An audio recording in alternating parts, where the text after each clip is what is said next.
Bé, així estem, vos ho havíem promès, anem a explicar-vos en què consisteix del Túria al plat. Són unes jornades gastronòmiques que se celebren a Riba-roja del Túria, esta és la quarta edició, i estem en la cuina d'un dels restaurants que participen en esta iniciativa. Anem a parlar en Adrián, que és el xef. Adrián, unes jornades que el que volen són potenciar la nostra cuina. Exacte, ja que la nostra cuina és la millor del món dins de la meva opinió, però bueno, sí, realment és de lo que se trata i de lo que nosaltres volem, ja que tenim les hortes i tot, que ho tenim tot al costat, per a què tenim que anar a buscar els nostres productes a tres puestos? Pues no.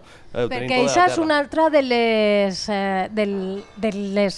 coses que té darrere aquestes jornades, que són una cuina de proximitat. Vosaltres directament compreu als productors perquè són jornades de quilòmetre zero, no?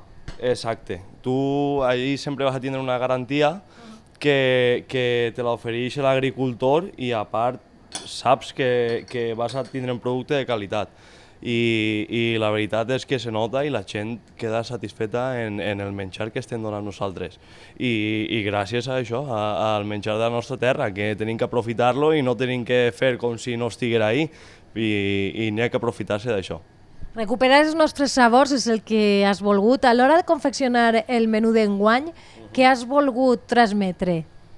Pues he volgut transmetre sempre qualitat i sabor de la nostra terra valenciana i mediterrània, perquè així tenim el millor i n'hi ha que saber fer ús dels nostres sabors i per exemple, nosaltres ara estem fent així un cucurutxo de pollo de corral i cacahuete. Després li fiquem una confitura de tomata, d'ací també de la terra del Túria, i la veritat és que els sabors que agafa no té res a veure en res, la veritat. No té res que envejar, bé? No. Són hores difícils, hores de plena ebullició a la cuina, deixem treballar, i a tots vostès els convide a quedar-se, a esperar uns minuts, perquè ara després veurem el resultat a la taula.